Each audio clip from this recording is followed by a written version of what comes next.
Hi, welcome to the Kilted Chiropractor.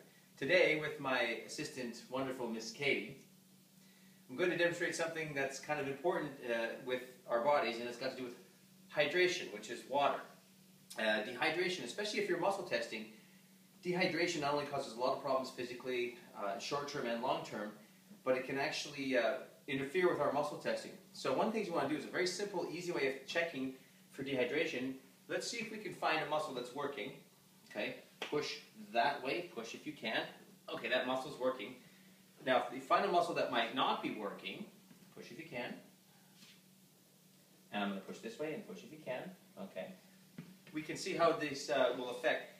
The way to test for dehydration is simply this. Grab your hair with your hand, use your other hand, and pull a little tug and keep the pressure.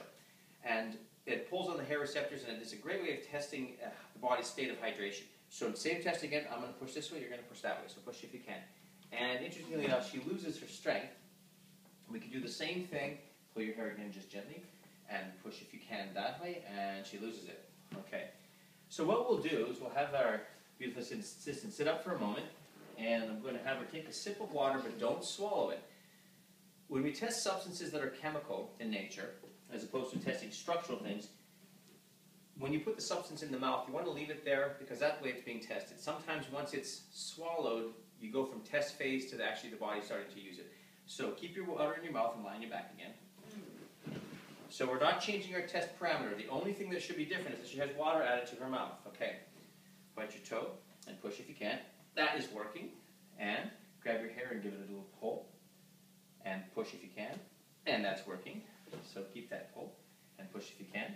Take your hand off the pull. So those two muscles that were affected by pulling the hair are now no longer being affected. I'm going to push this way and you push that way. And the muscle that was turned off happens to turn on. So my beautiful assistant here needs to drink some water. She's dehydrated. So we're going to have her swallow that while you sit up. And let's have you drink the entire glass. Remember, if you're thirsty, you're already dehydrated. Especially if you're doing sports, you have to hydrate before you get thirsty. By the time you're thirsty, it's too late. So drink, drink, drink. Drink pure water, but not with meals. Don't drink any liquid with meals at all. Drink all your water in between meals. Excellent. Thank you for joining us.